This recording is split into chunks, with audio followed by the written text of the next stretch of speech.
తాకట్టులో ఉన్న బంగారాన్ని విడిపించి ఆ రోజు ఆన్లైన్ రేటుకే మేము కొంటాం. Sharma gold company.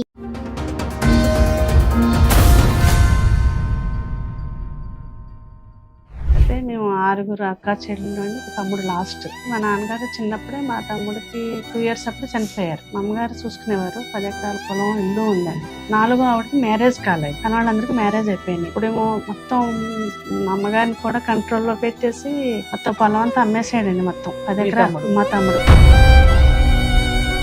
అప్పటి నుంచి మేము బయటకు వెళ్ళిన కానీ మెల్లిమెల్లిగా ఒకటి అమ్మేయటం, మా అమ్మగారిని బెదిరించడం. ఈయనకి పెళ్లి అవ్వలేదు కదా, అన్ని ఎకరాలు అమ్మేస్తూ ఏం చేశాడు? మొత్తం తాగటమేనండి. ఏదన్నా బిజినెస్ అంటాం, అమ్మటం, తాగటం మొత్తం అండి. అమ్మగారికి లాస్ట్ పొలాలన్నీ అయితే ఫెన్షన్ వచ్చేదండి, కనీసం ఆ ఫెన్షన్ డబ్బులు కూడా ఇచ్చేవారు కాదు. మీ అమ్మగారు ఉన్నారా? మా అమ్మగారు కూడా 3 ఇయర్స్ బ్యాక్ చనిపోయారు. పెద్ద మనుషుల దగ్గరికి రావట్లా, చుట్టాల దగ్గరికి రావట్లా. మీరే ఒక పెద్ద కుటుంబం రకంగా, మీరు మీ హస్బెండ్ లో అందరూ కూర్చుంటూ పెద్ద సర్కిల్ మాట్లాడుతుంటే మధ్యలో వెళ్ళిపోతాడండి. 1 మంత్ బ్యాక్ అండి మా బ్రదర్ ఫోన్ చేశాడు. చేసి నేను ఉండలేను, నన్ను టార్చర్ పెట్టి, మా సిస్టర్ అండి,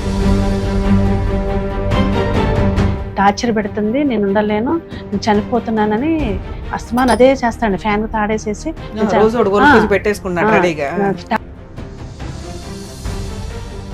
తీసుకెళ్ళిపోతాను, తనకు కూడా ఒక ఆధారం ఉండాలి కదా, తనకి ఏమొస్తుందో తను వాటా ఇచ్చేసే, గోల్డ్ ఉంది కదా, గోల్డ్ వాటా ఇచ్చేసే అన్నా.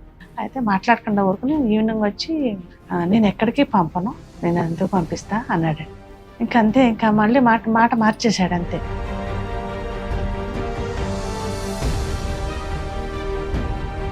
వీళ్ళ నాన్నగారి ఆస్తి ఏదైతే ఉందో దాని మీద సర్వ హక్కులు భార్య, పిల్లలు సమాన వాటాదారు. మీరందరూ సంతకాలు పెట్టేస్తేనే మీ అమ్మగారి పేరు మీదకి వెళ్తే మీ అమ్మగారికి పూర్తి హక్కులు ఉండవు కొడుక్కి రాయడానికి. అమ్మ, మీ ఆయన ఆస్తి నువ్వు ఉన్నంత కాలం ఉంచుకో, ఇస్తే అందరికి ఇవ్వు, నీ మాట నువ్వు తీసుకో. లేదు నా దగ్గరే ఉంచుకుంటానంటావా, ఉంచుకో. నువ్వు ఉన్నంత వరకు నువ్వు గౌరవంగా ఉండొచ్చే తప్ప నీ తదనంతరం నీ పేరు మీద రాసేసాం కాబట్టి నువ్వు తీసుకెళ్లి రమ్య గారికి అమ్మేయడం కుదరదు. ఎందుకంటే నువ్వు 1/7% ఆఫ్ ఓనర్ మాత్రమే, మిగతాదంతా మేమందరం కూడా, మేము సంతకాలు పెట్టేసినా కూడా. నమస్తే. నమస్తే మేడం, చెప్పండి, ఎక్కడి నుంచి వచ్చారు, ఏంటి ప్రాబ్లం? మాది హైదరాబాద్ అండి, ఎల్బీ నగర్ దగ్గర ఇబ్రహంపట్నంలో ఉంటాం. ఓకే. మా అమ్మగారిదేమో విజయవాడ దగ్గర నూజివీడు అండి, ఆంధ్ర. అయితే మేము 6 అక్క చెల్లెళ్ళు అండి, ఒక తమ్ముడు లాస్ట్. మా నాన్నగారు చిన్నప్పుడే మా తమ్ముడికి 2 ఇయర్స్ అప్పుడు చనిపోయారు. ఓకే. మా అమ్మగారు చూసుకునేవారు. 10 ఎకరాల పొలం, ఇల్లు ఉందండి. మా అమ్మగారే చూసుకునేవారు అన్ని. లాస్ట్ ఎవరికి ఉన్నాయి 10 ఎకరాలు? మా నాన్నగారికి. మా నాన్నగారికి ఉన్నాయి. అవే చూసుకుని మెయింటైన్ చేసుకుంటూ మమ్మల్ని పెంచారండి మా అమ్మగారు. మీరు 5 ఆడపిల్లలు, ఒక కొడుకు? 6 అండి. 6 ఆడపిల్లలు, ఒక కొడుకు. అయితే మీరు ఎన్నో కూతురు? నేను 2వ ఆవిడనండి. అప్పుడు 4వ ఆవిడకి మ్యారేజ్ కాలేదు, కానీ వాళ్ళందరికీ మ్యారేజ్ అయిపోయినాయి. అప్పుడేమో మొత్తం మా అమ్మగారిని కూడా కంట్రోల్లో పెట్టేసి మొత్తం పొలం అంతా అమ్మేసాడండి. మొత్తం 10 ఎకరాలు మా తమ్ముడు. మీ నాన్నగారు ఎప్పుడు చనిపోయారు? మా తమ్ముడికి 2వ సంవత్సరం అప్పుడు చనిపోయారండి. చిన్నపిల్లప్పుడు. సో మీ పెళ్లిళ్ళ టైంకి 10 ఎకరాలు కూడా లేవు? ఉన్నాయండి, ఉన్నాయి. మా మ్యారేజ్ కి ఉన్నాయి, కొన్ని అమ్మారు. మా అమ్మగారు మా పెదనాన్నగారు ఏం చేశారంటే, మా నాన్నగారిది, మా తమ్ముడు 2 ఇయర్స్ అయినా మా అమ్మగారినేమో గార్డెన్ గా పెట్టి వాడికి రాశారండి. మొత్తం మా మ్యారేజ్ వరకు ఉన్నాయి. అక్కడి నుంచి మేము మా మ్యారేజ్ ఎప్పుడు జరిగిందండి? 2001. అప్పటి నుంచి మేము బయటకు వెళ్ళిన కానీ మెల్లిమెల్లిగా ఒకటి అమ్మేయటం, మా అమ్మగారినేమో బెదిరించడం. సూసైడ్ చేసుకుంటా. అతనికి మ్యారేజ్ అయిందా? లేదండి, ఇప్పటికే అవ్వలేదా? ఇప్పుడు మీ బ్రదర్ వయసు ఎంత ఉంటది? 38 ఉంటదండి. ఇంకో సిస్టర్ ఉన్నారు, ఆవిడకి కూడా మ్యారేజ్ కాలేదు. మీ అమ్మగారు ఉన్నారా? మా అమ్మగారు కూడా 3 ఇయర్స్ బ్యాక్ చనిపోయారండి. ఇంకెన్ని ఎకరాలు మిగిలినాయి? లేదండి, పొలం 25 సెంట్లే ఉంది. ఇల్లు ఉంది. అయితే మా పెళ్లికేమో మాకు ఇస్తానన్నది ఇవ్వలేదండి. మా అమ్మగారు ఏమన్నారంటే, అట్లా ఉండని, తర్వాత ఇస్తాను, పిల్లలు పెద్దలు లేక అన్నారు. ఈయనకి పెళ్లి అవ్వలేదు కదా, అన్ని ఎకరాలు అమ్మేస్తూ ఏం చేశాడు? మొత్తం తాగటమేనండి. ఏదన్నా బిజినెస్ అంటాం, అమ్మటం, తాగటం మొత్తం అండి. ఇక మా అమ్మగారేమో ఒక్కడే అబ్బాయి, అస్తమానికి చచ్చిపోవటాన్ని బెదిరించడం. లేకపోతే ట్రైన్ కింద తలకాయ పెట్టడం అని అంటాం. ఎమోషనల్ ఎమోషనల్ బ్లాక్ ఇంత అమ్మేస్తుంటే మరి పెళ్లి కాని సిస్టర్ ఒక ఆవిడ ఉంది కదా, ఆవిడకి ఏదైనా న్యాయం చేయాలని కూడా మీ అమ్మగారు అనుకోలేదా? 3 years బ్యాక్ కూడా చనిపోయే ముందు కూడా మా అమ్మగారికి చెప్పానండి, మా సంగతి వదిలేసి మాకు కూడా ఇవ్వాలండి, మా సంగతి వదిలేసి ఆవిడ ఆ చెల్లికైనా చూడు అని అంటే చాలా బ్లాక్ మెయిల్ చేసాడండి. చనిపోయే ముందు కూడా చాలా బ్లాక్ మెయిల్ చేసాడు. అలానే చనిపోయారండి లాస్ట్ కి. ఎవరు? మా అమ్మగారండి. 3 years అయితే బ్యాక్ ఒక పొలం అమ్మండి 18 లక్షలకి అమ్మారు. అప్పుడు మాకు ఇస్తానన్నారు పొలం. దాంతో పొలం కూడా అమ్మినట్టు కూడా తెలియనిచ్చేవాడు కాదండి మాకు, ఆడపిల్లలు ఎవరికీను. ఎక్కువగా నాతోనే ఉండేది మా అమ్మగారు, ఎక్కువ ఏ విషయాలు నాకు కూడా చెప్పనివ్వలేదండి. అసలు ఏ పొలం అమ్మినా మీ 6 డామినేట్ చేయలేకపోయారా? లేదండి.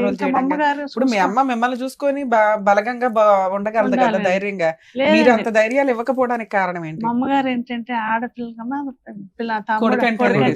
మరి కొడుక్కి పెళ్లి చేసి వారసుల్ని ఇవన్నీ చేయాలి కదా, ఆ కంట్రోల్ ఎందుకు చేసుకోమంటే చేసుకునేవాడు, నేను చేసుకుని అనేవాడండి. మీరంతా మంచోళ్ళు కదా, మరి మీరంతా ఒప్పించి అయినా సరే ఎంత విధానం చెప్పినా అసలు ఇప్పుడు ఇక్కడి వరకు రావటం కూడా చుట్టాల మాట గాని ఊళ్ళో వాళ్ళ మాట గాని ఎవరి మాట వినడండి. పెళ్లిగాని అమ్మాయి కూడా అమ్మాయి కనపడదు, కొంచెం మేనర్కం అండి మా అమ్మగారు. మనకి ప్రాబ్లం ఉంది కానీ చాలా సంబంధాలు చూసాం కుదరలేదు. ఇప్పుడు తనకి 42 అలా ఉంటాయండి సిస్టర్ కి. అయితే ఇల్లును పొలం ఉందండి, పొలం ఏమో మాకు ఇస్తానంటున్నాడు. ఇప్పుడు ఇల్లు ఉంది, ఇల్లు 17 సెంట్లో ఉందండి. అది పొలం ఎంత వాల్యూ చేస్తుంది, ఇల్లు ఎంత వాల్యూ చేస్తుంది? పొలం ఏమో 10 lakhs అంటండి, 25. అయితే ఇప్పుడు ఇల్లు ఏమో 17 సెంట్లు ఉంది, 1,50,000 అంటున్నారండి సెంట్ వచ్చి. 20-25 ఉంటది. అయితే మేమేమంటే ఇక 1 month బ్యాక్ అండి ఇలాగ అడుగుతున్నాం మా సిస్టర్కి రాసి, ఇల్లు మాకు సిస్టర్కి ఎవ్వరికి వద్దు, మాకు ఇవ్వాల్సిందంటే మా అత్తగారి నుంచి నా పేరు వస్తుందండి అది అని నాకు పొలం ఇస్తానన్నారు. పొలం ఏమో నాకు ఇచ్చి ఇల్లు ఏమో శరిసకం రాసుకోండి అని గోల్డ్ కూడా ఉందండి, 15 తులాలు గోల్డ్ ఉంది. అది కూడా మా అమ్మగారు ఉన్నప్పుడే కనిపించనివ్వలేదు అసలు, బయట బ్యాంకులో పెట్టారు. ఇంకా మా అన్ని ట్రాన్స్ఫర్ చేసుకున్నాడు. ఎంతవరకు ఇప్పుడు వరకు ఉన్నాయండి, అయినా కానీ తీస్తా అంటాడండి. చేస్తాడండి అదేం చేయడండి. మొన్నటి వరకు ఫైనాన్స్ అని తిప్పాడు, ఇది పొలాలు అమ్మటం చేయటం. మా అమ్మగారు న్యూజిలాండ్ లోనే ఉంటారండి. అలా చేయటం మా అమ్మగారు చనిపోయే వరకు కూడా మా అమ్మగారు ఉన్నారు. మా అమ్మగారు ఉన్నంత వరకు ఆయన ఒకటి చూసుకుంటే మేము చెప్తానే ఉండేవాళ్ళం అండి, వినలేదు. లాస్ట్ సారి కూడా నేను చెప్పానండి మా అమ్మగారికి లాస్ట్ పొలాలన్నీ అయిపోయి ఫెన్షన్ వచ్చేదండి, కనీసం ఫెన్షన్ డబ్బులు కూడా ఇచ్చేవారు కాదు. మా అమ్మగారు చాలా టార్చర్గా ఇదయ్యారండి మా అమ్మగారు. లాస్ట్ కూడా చెప్పాను నేను, పొలాలు అమ్ముకున్నా మాకు కొడుకు ఎంత ఇష్టం ఉన్నా ఇప్పుడు కూతుర్లు అల్లుళ్ళ దగ్గర పరువు పోతుంది, ఉన్నంతలో ఒక మాట ఇచ్చి ఉంటారు, పెళ్ళప్పుడు ఇట్లా ఇట్లా అని ఏదో చెప్పుంటారు.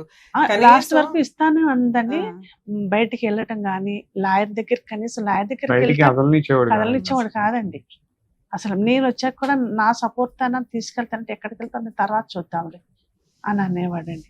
ఈ మొన్న మొత్తం 9 ఎకరాలు 10 ఎకరాలు అమ్మేసి ఎంతకాలం అవుతుంది? కొంచెంగా ఎంతకాలం మా మ్యారేజ్ అయిన కాడి నుంచి ఒకసారి 2 ఎకరాలు ఉందండి, అది అమ్మేసి 10 ఏళ్ళు అవుతుందండి.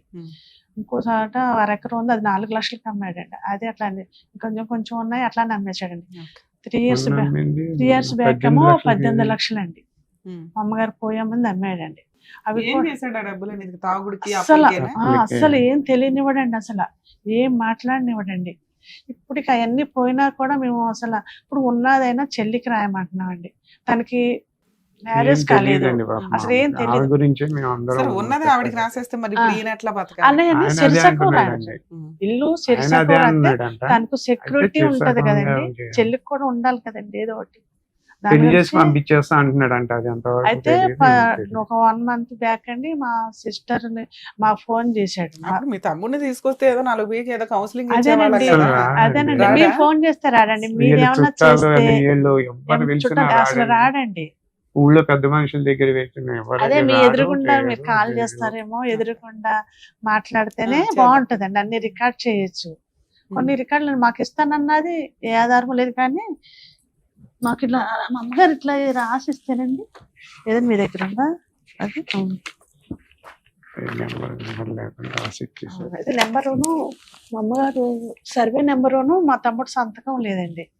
అన్ని రాశారు అదొకటే కానీ రాసి ఇచ్చేసింది, అది నెంబర్ లేకుండా ఏం లేకుండా. నెంబర్ లేకుండా అదేమో తర్వాత తాకట్టు పెట్టేసి మాది లేదు కదండి, మా హక్కు లేదు, మేము ఆపలేకపోయాం. తాకట్టు పెట్టేసి 2006 లో రాశారు కదా రాశారండి. అవునండి. మా అమ్మగారు సంతకం చేయమన్నా చేయలేదండి. అప్పుడు అలా జరిపేసి మా అమ్మగారిని బ్లాక్ మెయిల్ చేయటం.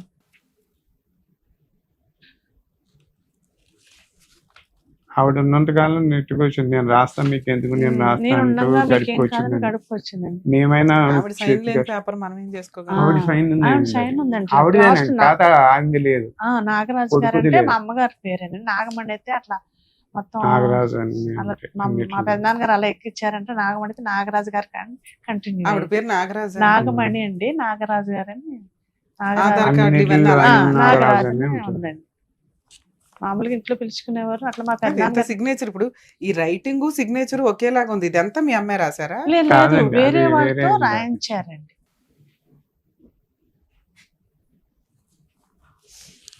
ఓకే చెప్పండి. అదండి మేడం, మాదేమో మీది మా గోల్డ్ మేమేమో ల్యాండ్ అయితే తక్కువ వడ్డీ అవుతుందని మాదేదో అవసరం అయితే అనుకుంటే ఇక్కడ తీసుకురండి ల్యాండ్, గోల్డ్ ల్యాండ్ మీద అయితే తక్కువ వడ్డీ అవుతుందంటే మేము తీసుకెళ్ళి పెట్టామండి. 4 తులాలు 4 తులాలు పెడితే ఇప్పుడు 6 సంవత్సరాలు అవుతుందా, 5 సంవత్సరాలు 6 సంవత్సరాలు 2019లో 2019లో పెట్టామండి. అప్పటి నుంచి మేము వెళ్ళి డబ్బులు తీసుకెళ్ళిన తను 1 ఇయర్ ఉంచాడంటే, 1 ఇయర్ వడ్డీ కట్టాము మేము. 1 ఇయర్ ఉంచాడంటే అండి, తీసేసి బయట పెట్టేసి తన ఎక్స్ట్రా 50,000 ఎంత తెచ్చేసుకున్నాడంటే అండి. తెచ్చేసుకుని అప్పటి నుంచి మా బంగారం మాకు కావాలి, మేము వీళ్ళు డబ్బులు తీసుకెళ్ళినా మీకు అందితే నాకు అందలేదనేసి అప్పటి నుంచి అలా జరుపుతున్నాడండి. తను అలా చేస్తున్నాడు. డిసెంబర్లో కూడా డబ్బులు తీసుకెళ్ళామండి మేము. బాబుని తీసుకెళ్ళి మేము పెళ్లిలో ఉంటే బాబుని ఇచ్చి పంపించాము. అంటే అందులో కూడా ఇంకా వెనక్కి 13,000 ఏమో తీసేసుకుని బ్యాక్ వేసి నాకు అందలేదు, నాకు అందాల్సిని అని అట్లా చేస్తున్నాడండి. అసలు మాట వినట్లేదు. కాదండి, పెద్ద మనుషుల దగ్గరికి రావట్లా, చుట్టాల రాడండి. దగ్గరికి రావట్లా. మీరే ఒక పెద్ద కుటుంబం ఓ రకంగా. అవునండి. మీరు మీ హస్బెండ్ అందరూ కూర్చుంటూ ఒక పెద్ద సర్కిల్ ఎవ్వరి మాట భోజనాలు వినడండి. కూర్చుంటూ 100 మంది మీ ఇంట్లో వాళ్ళే లెగుస్తారు ఓ రకంగా. మాట్లాడుతుండే మధ్యలో వెళ్ళిపోతాడండి, ఇంకా రాడు. వెళ్ళిపోతాడండి. ఇంకా వాడు ఇంకా మేము వెళ్ళి అందరం మేము వెళ్ళి కూర్చున్న ఇంకా 2 వాళ్ళందరం రోజులైనా ఉంటాడు కానీ సరే, ఇప్పుడైనా అమ్మకుండా ఆపేసుకుంటూ ఉండొచ్చు కదా మీరు, ఎందుకంటే ఇంకో అమ్మాయి ఇప్పుడు ఉంది. మాకు ఇస్తా అన్నది కూడా అమ్మేసాడని తెలిసింది, అమ్మేసాడని కానీ అది ఎంతవరకు తెలిసిందండి. క్లారిటీ పొలం తెలుస్తుంది. కూడా ఇప్పుడు ఈ అమ్మేస్తున్నాడు. ప్రాపర్టీస్ అంతా మీ అమ్మగారి పేరు మీదకి మారినాయా? మా అమ్మగారి పేరే ఉందండి. 25 సెంట్లు ఉన్నది మా అమ్మగారి పేరు. ఇప్పటికి మీ అమ్మగారి పేరు మీదే ఉంది. ఉంది. ఓకే. ఆ. అయితే ఇల్లు? ఇల్లు అయితే మా అమ్మగారి పేరు, మా నాన్నగారి పోయిన కంటే మా అమ్మగారి మీదే మా శిస్తులు కడతారు కదండి. ఆ, అలా కాదు, కట్టారు. పేరు కూడా మీ అమ్మగారి పేరు మీదే ఉందా ఇప్పటికి? మీ తమ్ముడి పేరు మీదకి తమ్ముడి మారిపోయిందా? పేరు మీద మారలేదండి. మా అమ్మగారు కడుతున్నారు. అయితే అవి మామూలుగా రిజిస్ట్రేషన్ కాదు, పూర్వం నుంచి వచ్చిన స్థలాలు. సో ఇప్పుడు ఈ 2 అమ్మడానికి అయితే కుదరదు మీ బ్రదర్ ఒక రకంగా. అవునండి. ఎందుకంటే లీగల్ గా అతని పేరు లేదు, అతను అమ్మడం కుదరదు కూడా. ఒకవేళ అమ్మాలి అంటే మీరు అందరూ సంతకాలు పెట్టాలి. ఇప్పుడు కానీ ఇప్పుడు అది పెట్టుకోకుండానే ఎవరితోనూ చేపించేస్తున్నాడు అని తెలిసింది, కానీ మా అది ఎంతవరకు ఆధార్ అనేది అంటే మామూలుగా ఏమంటారు, అది ఆధార్ కార్డు మామూలుగా. అడగదా? మనకి సంతకాలు కావాలంటున్నాడుగా. లీగల్ హెయిర్ సర్టిఫికేట్ ఆ. అప్లై చేశాడా? కాదండి, ఇది కుటుంబం ఉంది, అది ఉంటుంది కదా. Family members. Family- family family certificate certificate సంతకాలు కావాలి కావాలి అంటున్నాడు. అంటున్నాడండి. మీరు నాకు పెట్టండి, మీది మీకు రాసి ఇచ్చేస్తాను అంటున్నాడు. ఓ పక్కన బేరం పెట్టేశాడండి. అతను వెళ్ళి నువ్వు ఎందుకు కొన్నావు అన్నాగా నువ్వు వినే రకం కాదండి. మేము అతను కదపలేదు. మేము మా తమ్ముడు కూడా కదిపితే వేరేలాగా మళ్ళీ ప్రొసీడ్ అవుతాడని మేము కూడా తెలిసినట్టు లేము ఇంతవరకు. అది ఏం చేద్దామని గోల్డ్ కూడా అలా ఉంచేసుకున్నాడండి, ఇవ్వట్లేదు. ఇప్పుడు మేము ఏం కేసు పెట్టినా మా గోల్డ్ కూడా రాదు. గోల్డ్ ఏ మాదే. బ్యాంక్ లో ఉన్నాయి, ఎవరి పేరు మీద ఉన్నాయి? గోల్డ్ అయితే తన పేరే పెట్టండి, ల్యాండ్ ఉంది కదా తన పేరే పెట్టాడండి. మేము తమ్ముడే కదా అని పెడితే ఎంత మోసం తక్కువ వడ్డీ చేశాడు. పడుతుంది అని చెప్పి మేము తీసుకెళ్లి తీసుకున్నాడండి. పెట్టామండి. మేము 6 సంవత్సరాలైంది గోల్డ్ ఇవ్వట్లేదండి, ఈ పొలము ఇవ్వటం లేదండి. మాది రెక్కల మీద అండి. మేము ఇద్దరు మాకు- పిల్లలండి నాకు, మా పిల్లలే బీటెక్ చదివిస్తున్నాను ఇద్దరు. మేము ఏదో చేసుకుంటే చదివిస్తున్నా, అది ఉంటది కదా అని నేను కూడా అంత అడగలేదండి. పిల్లల కన్నా ఉంటది. ఇప్పుడు మనం సంపాదించింది వాళ్ళకి చదివించుకుంటున్నాను నా సత్యమైనంత వరకు, అంతవరకు చేసిన అది ఉంటది కదా అని చెప్పి నేను అనుకున్నా. కానీ ఇది మొత్తానికి రివర్స్. సరే, యాక్చువల్ గా family matters, personal matters, court నుంచో గవర్నమెంట్ నుంచో ఇబ్బందులు అయితే లీగల్ ప్రొసీడింగ్స్ ఎట్లా వెళ్ళాలి ఏంటని చెప్పగలుగుతాం. ఆస్తి తగాదాలకు వచ్చేసరికి ఎలా ఉంటుందంటే ఎవరికాళ్ళు మేమే గెలుస్తాం అన్న పాయింట్ తోటి అవును. ఇలా కూర్చొని ఎవరో సెటిల్ చేసుకోరు. ఇంత కూర్చొని సెటిల్ చేసుకునే వాళ్ళైతే ఇళ్ళ దగ్గరే సెటిల్ చేసుకుంటారుగా. ఇట్లాంటివి కొంచెం లీగల్ అటాకే ఇవ్వాల్సిన సందర్భం ఉంటది. ఇప్పుడు మీ బ్రదర్ తో నేను మాట్లాడామే అనుకోండి, ఏమంటాడు, నేను ఏదైనా ఉంటే కోర్టులో చూసుకుంటాను, మా సిస్టర్స్ మేము కూర్చొని మాట్లాడతాం అంటాడు, పెట్టేస్తాడు ఫోన్. అలా మాట్లాడమన్నా నేను మాట్లాడతాను ఇప్పుడు. కానీ లీగల్ రైట్స్ ఏంటి అనేది మనం తెలుసుకోవడం ఫస్ట్ బేసిక్. అప్పుడు మీరు కొంచెం గట్టిగా వాయిస్ రేస్ చేయగలుగుతారు. ఇప్పుడు మీ అమ్మగారి పేరు మీద ఉన్న ఇల్లు ఇంకా ఆవిడ పేరు మీద లేదు, శిస్తులు అవి ఉన్నాయి, అది రిజిస్టర్డ్ డాక్యుమెంట్ కాదు, నోటరీ డాక్యుమెంట్. దీనిని అమ్మే హక్కు మీ బ్రదర్ కి లేదు. దీని మీద సర్వ హక్కులు 6 కూతుర్లు కొడుకు 7 భాగాల కింద లెక్క. ఇక్కడ మీరు మిగతా వాళ్ళు ఎవరు అడగట్లేదు ఇంటిని, ఆస్తిని. పెళ్లి కాని అమ్మాయిను నువ్వు సగం పెట్టుకొని ఉంచండి. ఇది ఎవరైనా కొంటుంటే ఇమ్మీడియట్ గా మీరు పోలీస్ స్టేషన్ లో కంప్లైంట్ ఇచ్చే రైట్స్ మీకున్నాయి. సో అది ఆయన తీసుకెళ్లి ఎక్కడో బేరం పెట్టేశాడని మనం చేతులు కట్టుకుని కూర్చోవాల్సిన అవసరం లేదు. గట్టిగా తోలు తీయొచ్చు. అతనికి ఇప్పటిదాకా అతని పేరు మీదకి మారిపోయినాయి. మీరు పోనీలే అత్తగారు ఊరుకున్నారని ఆవిడ, అమ్మగారు ఊరుకున్నారని ఈవిడ వదిలేశారు. కానీ ఆ 10 ఎకరాలు కూడా వీళ్ళ నాన్నగారి ఆస్తి ఏదైతే ఉందో దాని మీద సర్వ హక్కులు భార్య పిల్లలు సమాన వాటాదారులు. మీరందరూ సంతకాలు పెట్టేస్తేనే మీ అమ్మగారి పేరు మీదకి వెళ్తే మీ అమ్మగారికి పూర్తి హక్కులు ఉండవు కొడుక్కి రాయడానికి. అమ్మ మీ ఆయన ఆస్తి నువ్వు ఉన్నంతకాలం ఉంచుకో, ఇస్తే అందరికి ఇవ్వు, నీ మాట నువ్వు తీసుకో. లేదు నా దగ్గరే ఉంచుకుంటానంటావా, ఉంచుకో. నువ్వు ఉన్నంత వరకు నువ్వు గౌరవంగా ఉండొచ్చే తప్ప నీ తదనంతరం నీ పేరు మీద రాసేసాం కాబట్టి నువ్వు తీసుకెళ్లి రమ్య గారికి అమ్మేయడం కుదరదు. ఎందుకంటే నువ్వు 1/7% ఆఫ్ ఓనర్ మాత్రమే. మిగతాదంతా మేమందరం కూడా మేము సంతకాలు పెట్టేసినా కూడా. కొన్ని విషయం అండి, 1 month బ్యాక్ అండి మా బ్రదర్ ఫోన్ చేసి నేను ఉండలేను, నన్ను టార్చర్ పెడుతుంది, మా సిస్టర్ అండి టార్చర్ పెడుతుంది, నేను ఉండలేను, నేను చనిపోతున్నానని అస్తమాన్ అదే చేస్తాండి. ఫ్యాన్ తాడేసేసి తాడేసేసి మా చెల్లి ఒకటే ఏడుస్తుందండి. తాగున్నప్పుడు వేసుకుంటాడా, ఉత్తిని ఖాళీగా ఉన్నప్పుడు కూడానండి. అసలు అదే టార్చర్ అట్లా చేస్తున్నాడండి. అట్లా చేస్తే ఏడ్చిందండి బాగా. రా ఇట్లా చేస్తున్నాడు అంటే మా తమ్ముడు ఏం చేస్తున్నాడు, ఫోన్ చేసి నేను టార్చర్ భరించలేకపోతే తీసుకెళ్ళిపో అన్నాడండి. మా అమ్మగారు చనిపోయిన తెల్లారి ఆడపిల్ల కదా నీ దగ్గర ఉండద్దు, తీసుకెళ్ళిపోతామని చెప్పాను. పెద్ద కర్మ అయిపోయిన తర్వాత నేను ఎక్కడికి పంపించను, నాకు తల్లి తర్వాత తల్లి అన్నాడండి. తీసుకెళ్ళిపోమన్నది ఆయనే, ఉంచేస్తాను ఫస్ట్ అలా అన్నాడు. తర్వాత ఇప్పుడు 1 month బ్యాక్ తీసుకెళ్ళిపో అన్నాడు. సరే అయితే నేను బస్ ఎక్కిచ్చేస్తాను అన్నాడండి. డైరెక్ట్ మా పెద్ద బాబుని వచ్చి తీసుకెళ్ళమని, ఎల్బీనగర్ వచ్చి తీసుకెళ్ళమని అన్నాడు. అలా వద్దు, తెలియదు తనకి, నేనే వస్తా, నేను వచ్చి తీసుకెళ్తానని. తర్వాత మేము మా చెల్లి గట్టిగా, అది కూడా ఫోన్ ఇవ్వడండి. 2 ఫోన్లు ఉన్నాయి, మా అమ్మగారి ఫోన్ ఉంది, తన ఫోన్ ఉంది. తన ఫోన్ దాచేసుకుని మా చెల్లికి ఏదో అంటే తాకట్టు పెట్టేశానని చెప్పేస్తాడండి ఫోను. ఈ ఫోన్ వాడుకుంటాడండి, ఫోన్ కూడా మాట్లాడుతుంది. తను ఏం చేసింది, తను ఎవరి ఫోన్ నుంచో చేసింది, తన కుర్రోడు ఎవరో వస్తే ఎవరి ఫోన్ నుంచో చేసింది, తెలిసిన వాళ్ళతో చేసి చెప్పి నువ్వు రాక అని ఏడ్చిందండి. మా చిన్న సిస్టర్ ఉన్నారు అక్కడే హైదరాబాద్లోనే. అటు తెలిస్తే మేము ఇద్దరం వెళ్ళామండి. వెళ్తే ఏంటి ఇలా గొడవ, ఏంటి వచ్చారన్నారు, చెప్పకుండానే వెళ్ళాం. ఏంటి వచ్చారంటే, మీరు ఒక్కళ్ళే యాక్టివ్ పార్ట్ లో ఉంటారా, మిగతా సిస్టర్స్ యాక్టివ్ గా ఉంటారా? అంటే ఇద్దరు లవ్ మ్యారేజ్ చేసుకుని వెళ్ళిపోయారు. మా అమ్మగారు సంబంధం లేదండి, ఇద్దరు. 3 ఆవిడను 5 ఆవిడ అండి.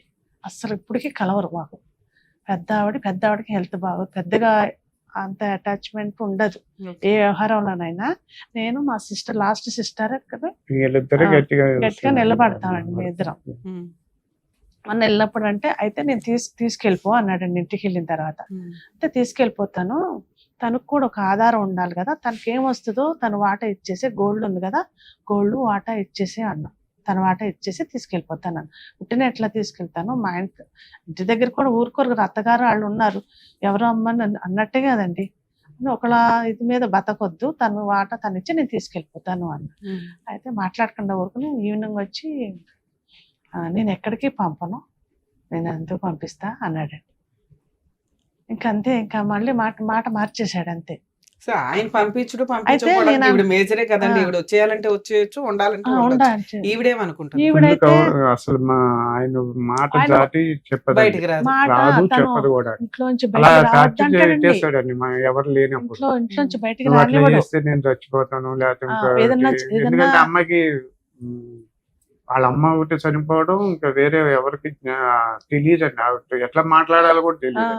తెలివి ఉంటదండి. తెలియదు మొన్న ఒక కానీ రోజునేమో- ఇంట్లో పనులు అవన్నీ మంచిగా చేస్తుంది. వాడు అందు గురించి ఒక 10 మనిషి కింద ఉంచుకోవడానికి ఉంచుకోవడానికే చేశాడండి అంతే. కానీ మొన్న ఏమన్నాడంటే, నేను ఇల్లు రాసే మళ్ళీ వచ్చేటప్పుడు అన్నాడు, మీ ఊరు నుంచి వచ్చేటప్పుడు ఇల్లు రాసేయమన్నావు, పెళ్లి చేసి పంపించేస్తే నేను ఇల్లు ఇలా రాసేది అన్నాడు. అది తను తను హక్కు కదా, నువ్వు ఇల్లు రాసానంటావు ఏంటి అంటేను, నేను ఎలా ఇస్తాను, ఇల్లు పెళ్లి చేసి పంపించేదానికి పెళ్లి చేసి పెళ్లి చేసి పంపించేస్తాను నేను పంపించేస్తాను రాయను అంటే ఏదో ఒకటి ఇవ్వాలి కంటే నా దగ్గర ఏమీ లేదు అని అంటున్నాడండి. ఇన్ని సంవత్సరాలు చేయని పెళ్లి ఇప్పుడు ఎట్లా చేయగలుగుతాడు? మేము కూడా ట్రై చేసామండి, అవ్వలేదు. కొంచెం ప్రాబ్లం ఉందని చాలా ట్రై చేసాము, అవ్వలేదు. మామూలుగానే లేట్ మ్యారేజ్. Late marriage. ఏదైనా కొంచెం స్త్రీధనంగా ఏదైనా ఇచ్చి పంపిస్తే అమ్మాయికి కొంచెం అమ్మాయి సేఫ్ గా ఉంటది. ఉంటది తప్ప ఆ, ఊరికే వదిలిచ్చేసుకుంటాం అంటే అలా అంత అది కూడా త్యాగం నిజం చేసేవాళ్ళు కాదండి. ఉన్నారు. అలా జరిపేసి అమ్మేదేసి కొన్నాళ్ళ వరకు జరపటానికి ఆ మాటలండి. సరే, ఆ అమ్మాయి వినడానికి రెడీగా లేదు, పోరాడడానికి మీరు రెడీగా ఉన్నారా మరి? అదే మేము కోర్టుకి వేస్తే అదేనండి ముందు మెయిన్ ప్రాబ్లం. మేము హైదరాబాద్ లో ఉంటాం, ఉమ్. ప్రతి వాయిదాకి వెళ్ళాలంటే కష్టం. అక్కడే వేయాలంటే కదా, అక్కడే వేయాలండి. ఇక్కడ హైదరాబాద్ లో వేయచ్చు అంటారా? ఉమ్. ఇప్పుడు ఇక్కడ వేయచ్చు అంటారా హైదరాబాద్ లో? అక్కడి నుంచి వేయాలని ఎవరు అన్నారంట వీళ్ళతో. మీ డౌట్స్ అడగండి. అసలు మీకు ఏం డౌట్లు ఉన్నాయి ఇక్కడ దాకా ఇప్పుడు అసలు రావడానికి? ఒక కారణం ఏంటి? ప్రాపర్టీ కేసుకి ఇక్కడ దాకా రావడానికి అయితే reason ఏంటి? సిస్టర్ కి సగం న్యాయం రాయాలండి. చేయాలి. ఓకే. గోల్డ్ ఉంది, గోల్డ్ కూడా ఎంతో కొంత ఇవ్వాలి చెల్లికి. ఓకే. వాళ్ళ అమ్మగారిది వాళ్ళ అమ్మగారిది. మా గోల్డ్ మేము మాది కట్టేసి- తాకట్టు పెట్టి మాకు రావాలి, ఇచ్చేయాలి. మాకు ఇవ్వాల్సిన పొలం వాళ్ళని. ఇవ్వాలి. ఏం కావాలి.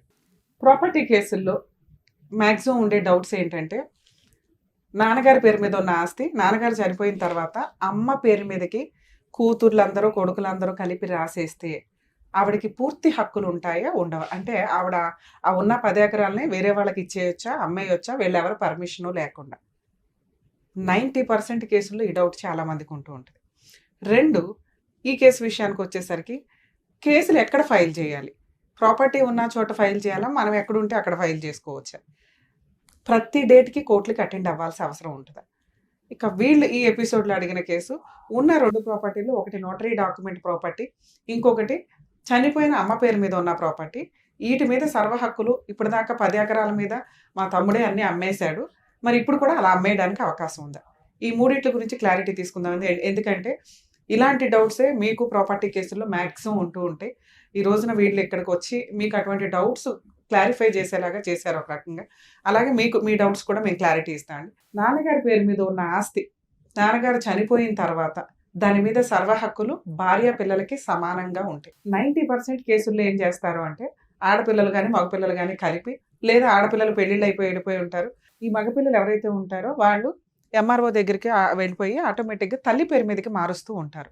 ఎందుకంటే అంతకాలం భర్తకి సర్వీస్ చేసి ఉన్న ఆవిడ ఉన్న టైంలో ఆ ప్రాపర్టీ మీద కొంత సెంటిమెంట్లు ఉంటూ ఉంటాయి. సో ఆవిడ ఉన్నంత వరకు కొంచెం సేఫ్గా ఉంటుంది అన్న ఉద్దేశంతో ఆవిడ పేరు మీదకి అందరూ హక్కు విడుదల చేస్తూ ఉంటారు. మా అమ్మ పేరు మీదకి రాసినా మాకు పర్వాలేదు అని. ఆడపిల్లలు సంతకాలు పెట్టినా పెట్టకపోయినా, పెడితే కొంచెం పాయింట్ ఆర్గ్యూ చేసుకోవడానికి ఎక్స్ట్రా పడుతుంది, పెట్టకపోతే సేఫ్ సైడ్. అలాగే మగపిల్లలు కూడా, ఎందుకంటే ఆడపిల్లలకి ఆస్తి ఇవ్వాల్సి వస్తుందని చాలా సందర్భాల్లో ఏం చేస్తారంటే వాళ్ళ అమ్మల పేరు మీదకి మార్చేస్తూ ఉంటారు. వాళ్ళ అమ్మ పేరు మీదకి మార్చేసి మళ్ళీ వీళ్ళు రాయించుకుంటుంటారు ఒక 2 ఏళ్లకో 3 ఏళ్లకో 4 ఏళ్లకో.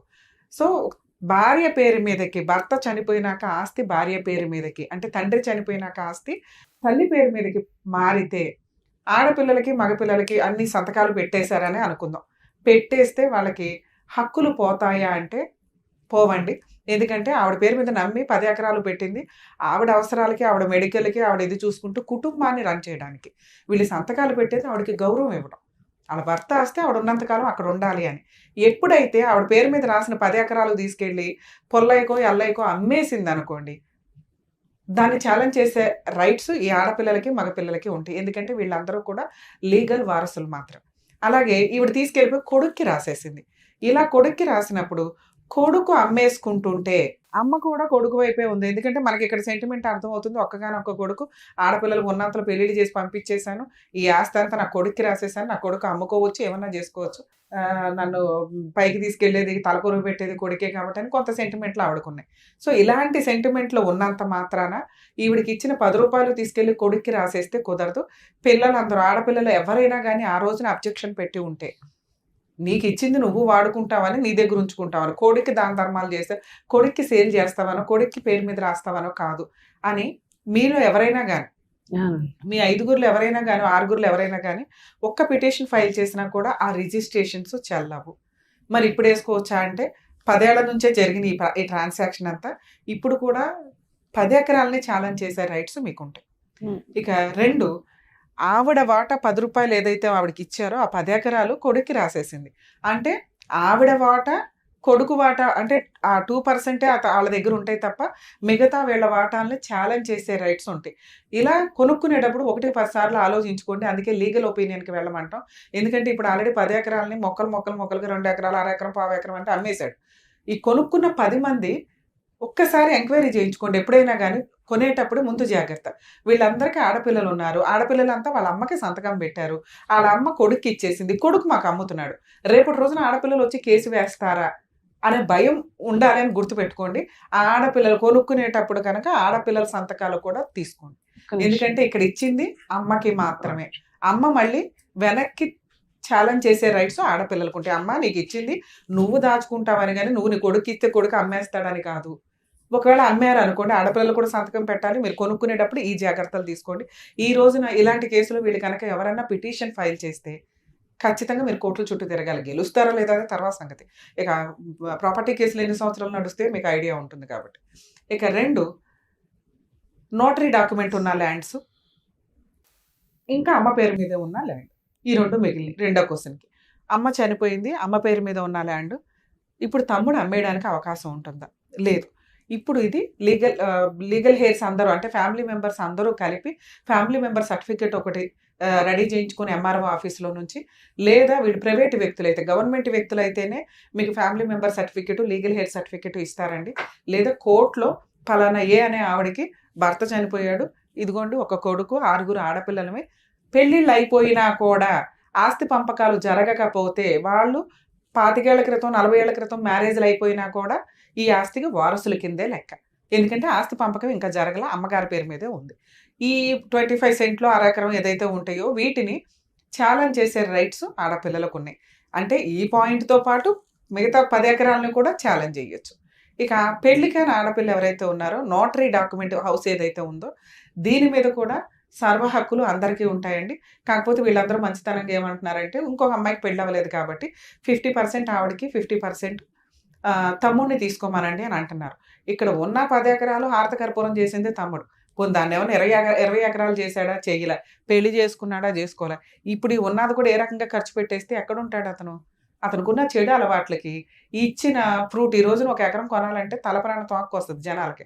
ఎంతో కష్టపడితే తప్ప కొనలేరు. అలాంటిది వారసత్వంగా వచ్చిన ఆస్తుల్ని కాపాడుకోవడం ఎట్లాగా, లీగల్ లిటిగేషన్ లేకుండా ఉండడం ఎట్లాగా అని చూసుకోవడం పోయి అమ్మేసుకొని రోడ్ల మీద పడ్డట్టు లెక్క ఒక రకంగా. అన్ని కొన్ని వీళ్ళు ఉన్న కుటుంబ సభ్యులంతా ఏమన్నా రిచ్ ఫెలోస్ అంటే ఉన్నంతలో ఎవరి కష్టార్జితంతో వాళ్ళు బతుకుతున్న సందర్భాలు. కొంచెం బ్యాడ్ హ్యాబిట్స్ తగ్గించుకొని కనీసం పూర్వీకులు ఇచ్చిన ఆస్తులన్నా ప్రొటెక్ట్ చేసుకునేలాగా చూసుకోవడం అనేది బెటర్ ఆప్షన్. మేడం ఇప్పుడు మీరు అడిగిన క్వశ్చన్, మీ బ్రదర్ ఎవరైతే ఉన్నారో ఈ 2 ప్రాపర్టీలు అమ్ముకోవడం కుదరదు. ఎవరైనా అమ్మితే మీరు ఇప్పటిదాకా చేసిన మిస్టేక్ ఏంటంటే అసలు మేము రాసి ఇచ్చేసామో రాసి ఇవ్వలేదు మీ అమ్మగారికి. ఆవిడికి పూర్తి హక్కులు లేవు మీ తమ్ముడికి ఇవ్వడానికి. మీ తమ్ముడికి పూర్తి హక్కులు లేవు వేరే వాళ్ళకి అమ్మడానికి. కనీసం ఒక 5 years బ్యాక్ 3 years బ్యాక్ మీరు మీ అమ్మగారు బతుకున్న టైంలో కూడా అది ఛాలెంజ్ చేయాలి. మీకు అడిగే రైట్స్ లేవండి. అడగడం ఎందుకు? మీకు హక్కులే ఉన్నాయి, చట్ట ప్రకారం హక్కులు ఉన్నాయి. అమ్మగారిని ఎదిరించడం, అమ్మని ఎదిరించరు, తమ్ముడిని ఎదిరించరు, చెల్లిని ఎదిరించరు. ఇంకెవరి ప్రాబ్లం? మీ ప్రాబ్లం ఎవరు సాల్వ్ చేయాలి? మీ ప్రాబ్లం కోసం మీరు ముందుకెళ్ళాలి. ఇప్పుడు రమ్య గారు గబుక్కుని ఫోన్ చేయగానే ఆయన వణుకుపోయి అంతా చేయరు. ప్రాపర్టీ కేసులు అలా జరగవు. ఎవరి కాళ్ళు, ఎందుకంటే ముదిరిపోయాడు మీ బ్రదర్. ఆల్రెడీ 10 ఎకరాలు అమ్మాయి, నన్ను ఎవడేం చేయలే.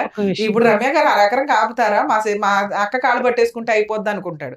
ఇంకో అక్కని బ్లాక్ మెయిల్ చేస్తే చాలు, ఎందుకంటే ఊరితాడు రెడీగా పెట్టుకుంటాడు. అలా చేస్తున్నాడు. ఇప్పుడు అది కాదు, కొనే అతను అంటాడండి వేరే అతను మా పక్క పొలంలో అతనికి నాకు 3,000 ఇవ్వాలి రాజేష్ అని మా తమ్ముడు. 3,000కి 3 లక్షలు 3 లక్షలు 3 ఇవ్వాలి. లక్షలు ఇవ్వాలి ఆ విధంగా తీసుకుని నేను నీకు రాపిస్తాను, ఆడపిల్లల సంతకాలు లేకుండా నేను చేపిస్తాను, తీసుకో. దీన్నే లిటిగేషన్ ప్రాపర్టీస్ కొనుక్కోవడం అంటారు. ఇప్పుడు మీ బ్రదర్ దగ్గర నుంచి 3 లక్షలు వసూలు చేయాలి. ఈయన ఊరంతా అప్పులు చేసుకొని కూర్చుంటున్నాడు. వీళ్ళంతా ఏమనుకున్నారంటే ఇప్పటిదాకా 10 ఎకరాలని ఏ రోజు కూతుర్లు వచ్చి ఛాలెంజ్ చేయలే. అందరూ ఛాలెంజ్ చేయకపోయినా మీరు ఒకళ్ళు ఛాలెంజ్ చేయొచ్చు. మీరు ఆ ఛాలెంజ్ చేయలే, ఎవరు అడగట్లేదు. ఈయన ఆల్రెడీ ఉరితాడు రెడీగా పెట్టుకుని తిరుగుతూ ఉంటాడు. వీళ్ళని ఆ రకంగా సెంటిమెంట్ తో కూడా బ్లాక్ మెయిల్ చేయొచ్చు. మీరు వెళ్ళి కేసులు వేయరు, ఏమి పేకరు. అర్థమైంది ఆయన. మేమంటే మెయిన్ అండి ఎక్కడి నుంచి వెళ్ళి అదే నేను చెప్పను ఏం కావాలా. సో ఇప్పుడు మీకున్న ఆప్షన్ ఏంటి? ఒకవేళ ఆ 3 లక్షలు తీసుకున్న వ్యక్తి మీ తమ్ముడి చేత అప్పు తీసుకున్నాడు కాబట్టి దాని బదులు నాకు ఈ ఆస్తి రాసి ఇచ్చాడంటే ఆయన ఎవరో రాయించుకోవడానికి, ఈయన ఎవరో రాయడానికి. మీకు బేసిక్ అర్థమవుతుందా? పోనా వెళ్ళిపోయిన 10 ఎకరాలు పోనివ్వండి, మీరు ఫైట్ చేయగలిగితే 10 ఎకరాలు ప్లస్ ఈ రెండింటికి కలిపి పార్టీషన్ సూట్ వేసుకునే రైట్స్ మీకున్నాయి. అప్పుడు వాళ్ళందరూ భయపడి వచ్చి మీ తమ్ముడు 4 వీగుతారు. ఏంటంటే మీ ఆడపిల్లలు రానన్నారు, పలానా రెండో అక్క వచ్చి కేసు వేసింది పార్టీషన్ సూటు, అదేదో తేల్చు అంటే ఆయన మీ దగ్గరికి సెటిల్మెంట్కి వస్తాడు. కేసు వేసిన 2-3 మంత్స్లోనే మీకు సెటిల్మెంట్ ప్రపోజల్స్ నడుస్తాయి ఈ కేసులు. మీరు రూపాయి పెట్టుకుని ముందుకు వెళ్ళటమా, లేదా రూపాయి తర్వాత కడతామండి మేము ఫైనాన్షియల్గా వీక్ అని కోర్టుకి పర్మిషన్ పిటిషన్ వేసుకుంటే కోర్టు ఫీజు లేకుండా కూడా పార్టీషన్ సూట్స్ ఫైల్ చేసుకోవచ్చు. అర్థమవుతుందా? లోక్ అదాలత్లో ఒక అప్లికేషన్ పెట్టుకుంటే కోర్టు ఫీజు కట్టకుండా మరి ఎక్కడ వేయాలి కేసులు? ప్రాపర్టీ ఎక్కడైతే ఉంటుందో అక్కడే వేయాలి. మరి ప్రాపర్టీ నూజివీడులో ఉంది మేడం, మరి మీ 10 ఎకరాలకి మీరు నూజివీడులోనే అంటే కొన్ని ప్రాపర్టీలు నూజివీడులో ఉంటాయి, కొన్ని ప్రాపర్టీలు కాకినాడలో ఉంటాయి, కొన్ని వైజాగ్లో ఉన్నాయి. మీకు ఎక్కడ ఆధార్ కార్డు మేజర్గా ఉంటుందో ఆపోజిట్ పార్టీది, ఎవరి మీద మీరు కేసు వేస్తున్నారు, మేజర్ ప్రాపర్టీ ఉన్న ఒక ప్లేస్లో మిగతా 2 ప్రాపర్టీల గురించి కూడా కలిపి వేసుకోవచ్చు. ఇక్కడ మీకు ఉన్నదంతా నూజివీడులోనే, అంటే వాళ్ళకు కూడా తెలియాలి కాబట్టి చెప్తాను. సో మీకున్న ప్రాపర్టీ నూజివీడులోనే ఉన్నప్పుడు మీరు నూజివీడులో కేసు వేయాలి. మీరు అడిగిన ఇంకొక డౌట్, మేడం నూజివీడులో కేసు వేస్తే మేము ఉన్నది హైదరాబాద్లో ప్రతిసారి తిరగాల. సివిల్ కేసుల్లో పార్టీస్ ప్రెజెన్సీ రిక్వైర్మెంటే లేదు. కేసు వేయడానికి ఒక అడ్వకేట్తో మాట్లాడుకోవాలి. మీకు మీ అడ్వకేట్ రెగ్యులర్గా ఏం జరుగుతుందో ఏంటో చెప్తారు. ఇప్పుడు ఇంకా కంఫర్ట్ ఏంటంటే మీ అడ్వకేట్లు సరిగ్గా చెప్పకపోయినా ఈ కోర్ట్స్ యాప్ అని ఒకటి ఉందండి. యూట్యూబ్లో మీరు ఎక్కడ కొట్టినా కానీ వచ్చేస్తుంటుంది. ఆ ఈ కోర్ట్స్ యాప్లో మీ కోర్టు, స్టేటు, డిస్ట్రిక్టు, మీ కోర్టు, మీ కేసు నెంబర్ ఫీడ్ చేసుకుంటే రెగ్యులర్ ఏం జరుగుతుంది అనేది తెలిసిపోతుంది. మీరు జస్ట్ ఒక అడ్వకేట్ని పెట్టుకుని పార్టీషన్ సూట్ ఫైల్ చేయండి. ఎవరైతే కొనుక్కుంటానన్నాడో అది చెల్లదు, మీరు ఫైట్ చేయరన్న ధీమాతోటి అతను మాట్లాడుతున్నాడు. ఒక అడ్వకేట్ తోటి నోటీస్ పంపించడం, 10 ఎకరాలు ప్లస్ దీనికి కలిపే వేయమని చెప్తున్నాను నేను. నోటీస్కి వచ్చి సెటిల్మెంట్ చేసుకున్నాడా చేసుకున్నట్టు, సెటిల్మెంట్ చేసుకోకపోతే పార్టీషన్ సూట్ ఫైల్ చేసి కూర్చోండి. మీ బ్రదరు సెటిల్మెంట్కి వస్తాడు అక్క అని 50% ఆవిడకి రాయించి మీ గోల్డ్ పంచాయతీ ఏదో, ఎందుకంటే మీ గోల్డ్ ఇందులోకి రాదు, మీ గోల్డ్ మీ పంపకం వేరు, మీరు నమ్మి మీ తమ్ముడికి ఇచ్చుకున్న గోల్డ్ ఇది. దీనివల్ల ఆ సెటిల్మెంట్ కూడా మీకు జరిగింది. నెక్స్ట్ ఈ 2 ప్రాపర్టీలు ఎవరు కొన్నా కూడా వాళ్ళు రోడ్డు మీదకి వెళ్ళినట్లే లెక్క. ఇంకా అంతకుముందు మీ అమ్మగారి పేరు నుంచి మీ తమ్ముడి పేరు మీదకి వెళ్ళింది, ఆయన అమ్మాడు.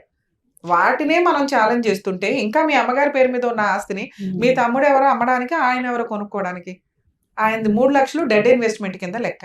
అప్పు ఉంది కాబట్టి ఈ 3 లక్షలు అక్కడ పెడతాను అంటే మీ తమ్ముడు మిగతా వాటిలో అన్నా మీకు అడ్జస్ట్మెంట్ చేయాలి.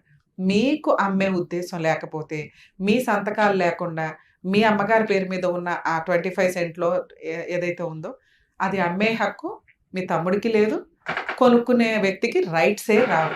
మీరు ఇప్పుడు ఆ 10 ఎకరాలని వీటిని కలిపి ఛాలెంజ్ చేస్తూ ఒక్క పిటిషన్ అయితే వేయాలి. మేడం మరి మా బ్రదర్తో మీరు మాట్లాడతారా, వర్కౌట్ అవుతుందా అంటే మీరు మాట్లాడమంటే నేను మాట్లాడాలే తప్ప దీనివల్ల ఎఫెక్ట్ అనేది అంత పడదు, యూజ్ ఉండదు. ఎందుకంటే మీరు స్ట్రాంగ్ ఉన్నారు అనేది మీ అడ్వకేట్ ద్వారా వెళ్తుంది. అదేనండి, అది కరెక్ట్గా వెళ్తే బెటర్ అనేది నా ఉద్దేశం. మీరు కోర్టుకి రెగ్యులర్గా వెళ్ళాల్సిన అవసరం లేదు. వీటికి లీగల్ ఎక్స్పెన్సెస్ చాలా తక్కువ ఉంటాయి. మంచి అడ్వకేట్, అసలు ఈ మధ్య జూనియర్స్ కూడా కొంచెం మంచిగానే చేస్తుంటారండి, అని వాళ్ళకి వర్క్ వస్తుంది కాబట్టి. మీరు నూజివీడులో ఒక అడ్వకేట్ చేత నోటీస్ పంపించండి, మ్యాటర్ సెటిల్ అవ్వకపోతే పార్టీషన్ సూట్ మొత్తానికి వేసి పడేయండి. ఆటోమేటిక్గా మీ బ్రదర్ సెటిల్మెంట్కి వస్తాడు. రాకపోతే కోర్టు డిసైడ్ చేస్తే పడుండనివ్వండి. మీరు ఇప్పుడు ఖాళీగానే కూర్చున్నారుగా, కొంచెం ఫీజు పెట్టుకున్నాము, కోర్టులో స్టే పెట్టేశాం, ఎప్పటికైనా ఈయన రావాలి. ఒకసారి క్లయింట్ అడిగామండి, ఇలా వేయాలంటే నోటీస్ ఇవ్వటానికే 1 లక్షకి 3,000 చొప్పున మనకు కోర్టు కట్టాలన్నాడు. మనం కోర్టు ఫీజు అనేది క్యాలిక్యులేషన్ మీద డిపెండ్ అయి ఉంటుంది. మార్కెట్ వాల్యూ వేరు, రిజిస్ట్రేషన్ వాల్యూ వేరు. కోర్టు ఫీజు ఎప్పుడు రిజిస్ట్రేషన్ వాల్యూ మీదే కడతాం. ఇంత కట్టాలి అంత కట్టాలని మీ అడ్వకేట్లు చెప్పింది అని నేను అనట్లేదు. ఎంత కడతాం కోర్టుకి అనేది రిసిప్ట్ ఉంటుందండి. రిమైనింగ్ వీళ్ళ ఫీజుల కింద లెక్క. ఒకవేళ మీకు ఒక అడ్వకేట్తో నమ్మకం రాలేదు, ఇంకో అడ్వకేట్ ఇద్దరు ముగ్గురు దగ్గర ఒపీనియన్ తీసుకోండి, మీకు క్లారిటీ వచ్చేస్తుంది. ఎందుకంటే రిజిస్ట్రేషన్ వాల్యూ ఎంత ఉంటుంది, చాలా నామినల్గా ఉంటాయి ఎప్పుడు కూడా. దాని మీదే కోర్టు ఫీజు ఉంటుంది. మీకు ఇందాకేం చెప్పా, అది కట్టకుండా కూడా కోర్టు పర్మిషన్ తీసుకోండి అన్న. ఎందుకంటే మీరు ఫైనాన్షియల్గా వీక్గా ఉన్నాం అని అన్నారు ఎక్కడ కాబట్టి తీసుకోవాలండి? మీ అడ్వకేట్ చూసుకుంటారు. లోక్ అదాలత్ నుంచి పర్మిషన్ తీసుకొని ఒక లెటర్ పెడతారు. రిమైనింగ్ అసలు ముందు నోటీస్ పంపించండి. నోటీస్కి ఎంత వాళ్ళ రేంజ్లో ఫీజులు తీసుకుంటారు. మీకు కంఫర్ట్గా ఎవరైతే ఉంటారో, మేడం సార్ ఇట్లా సెటిల్మెంట్ అయినాక మేము ఇవ్వగలుగుతాం, ప్రెజెంట్ మేము లీగల్ ఎక్స్పెన్సెస్ ఇవ్వగలం, టైపింగ్ ఎక్స్పెన్సెస్ ఇవ్వగలం, ఇట్లా మాట్లాడుకుంటే ఫస్ట్ లాయర్ నోటీస్ ఇవ్వాలండి. లాయర్ నోటీస్ ఇచ్చి పార్టీషన్ సూట్. లాయర్ నోటీస్ ఇచ్చినాక ఎవరైతే అతను కొంటానంటున్నాడో అతనికి ఒక వార్నింగ్ కూడా ఇవ్వచ్చు మీరు. ఇది ఆల్రెడీ లీగల్ హెయిర్స్ అందరూ కలిపి అమ్మాలి, మా తమ్ముడి దగ్గర నుంచి రాయించుకున్నా అది చెల్లదు, అతని పార్ట్ వరకే వ్యాలిడ్ అవుతుంది. నోటీస్ పంపాలండి అతనికి అవసరం లేదండి, మీరు ఓరల్గా చెప్తే చాలు. ఎందుకంటే ఆయన ఇంకా కొనుక్కోలేదు, ఏదో వాగాడు అంతే, ఏదో మాట్లాడాడు అంతే. డౌట్ ఉంది వాళ్ళకి, అవ్వదు, అది చెల్లదు తల్లి. మీరు అసలు రిజిస్ట్రేషన్ అవ్వదమ్మా, రిజిస్ట్రేషన్ అవ్వదు. అయితే ఒక లాయర్ చెప్తున్నాడండి, ఎన్నో కేసులు ఏంటి ఆడపిల్లలు సంతకాలు లేకోకుండా చేసేస్తున్నాడు రిజిస్ట్రేషన్ అని చెప్తున్నారండి. రిజిస్ట్రార్లే ఫ్రాడ్ ఉన్నారు. ఒకప్పుడు డైలాగు, ఇప్పుడు ఎవ్వరూ చెయ్యట్లా. ఇక్కడ ఆల్రెడీ మీ అమ్మగారి పేరు మీద ఉన్న ఆస్తి మీ బ్రదరు మీ సిస్టర్ వెళ్ళిపోయి మిగతా వాళ్ళు పెళ్లిళ్ళు అయిపోయినాయి అని అన్నా కూడా అది చెల్లదు. అవతల వాళ్ళకి ఎప్పుడు తెలుస్తుంది? మీరు వెళ్ళి ఫైట్ చేస్తేనే కదా. మీరు ఎవరో ఫైట్ చేయట్లేదు, 10 ఎకరాల వాళ్ళకి తెలియదు. ఇంకా ఇప్పుడు కూడా మీకు ఫైట్ చేసే రైట్స్ ఉన్నాయన్న. ఆ 10 ఎకరాలకి వేసుకోలేము మేడం, వీటికే వేసుకుంటామంటే వీటికే వేసుకోండి, చాలా నామినల్ ఖర్చులతో అవుతుంది. ఆ కొన్నాతను అంతా కూడా ఇలాంటివి కొన్ని చేశాడు అంటండి చాలా మటుకు. ఆ లాయరే మమ్మల్ని బెదిరిస్తున్నాడు, అయితే అయిపోతుంది చేపించేసుకుంటాడు ఆల్రెడీ. మేడం నేను చెప్తున్నాను, ఇక్కడ లోకల్లో జరిగే పులిహార పంచాయతీలో యూజ్ లేదు. లీగల్ గా మీకున్న రైట్స్ ఇవి. ఇది మీరు ధైర్యంగా వాడుకుంటే వాడుకోండి. మీరు వాళ్ళ వైపు మాట్లాడితే నేనేం మాట్లాడతాను? డౌట్స్ కదా అది, ఇవి పనికి మళ్ళీ డౌట్. ఎవడో బెదిరిస్తే మీరనే డైలాగ్ వాడు గుర్తు పెట్టుకోవాలి. ఎందుకంటే మీ దగ్గర లా ఉంది, వాళ్ళ దగ్గర లా లేదు. అలాగే నాన్న కొనుక్కో, నువ్వు కోర్టులో నిన్ను ఎట్లా తిప్పాలో ఏ రకంగానో రిజిస్ట్రేషన్ చేసిన వాళ్ళని రిజిస్ట్రార్ని కొనుక్కున్నవాడిని కోర్టు న్యాయం చెప్తుంది, ఎంత దూరం అన్నా వెళ్తాం. ఈ డైలాగే ఆడ గుర్తు పెట్టు, దీనికి మీరు ప్రిపేర్ అవ్వాలి. ఇంకొకటి అండి, ఆ సిస్టర్ పేరున రాయిస్తాం అనుకోండి, సగం వాటాకు వచ్చాడు అనుకోండి, ఇప్పుడు నామినేషన్ పెడితే నామినీగా తన సిస్టర్ బ్రదర్ని పెట్టద్దు, అసలు పెట్టకుండా ఉండాలండి. ఉన్నా కూడా తను ఎలా బెదిరించి సంతకం చేయించేసుకుంటాడు. అమ్మా ఆవిడకి 50% ఇస్తాము అని మీరు అంటే ఆవిడకి ఇచ్చిన వాటా ఆవిడ ఇష్టం. ఆవిడ అలా చేసుకోలేదు, ఇష్టమే కానీ మీకు రైట్స్ లో మీరే అంటున్నారు ఆవిడకి ఇవ్వండి ఆ పళ్ళెం అని. ఆ పళ్ళెం ఆవిడ ఎవరికి ఇచ్చుకుంటుంది అనేది ఆవిడ ఇష్టం. ఆవిడకి ఎవరికి ఇవ్వాలో తెలియదు మేడం, నాకు ఇమ్మనండి అంటే మాట్లాడుకోండి. మీకని కదా, మీకు వేస్ట్ అవ్వకూడదని మీరు అంటున్నారు కదా, అది మీరు ముందే మాట్లాడుకోవాలి.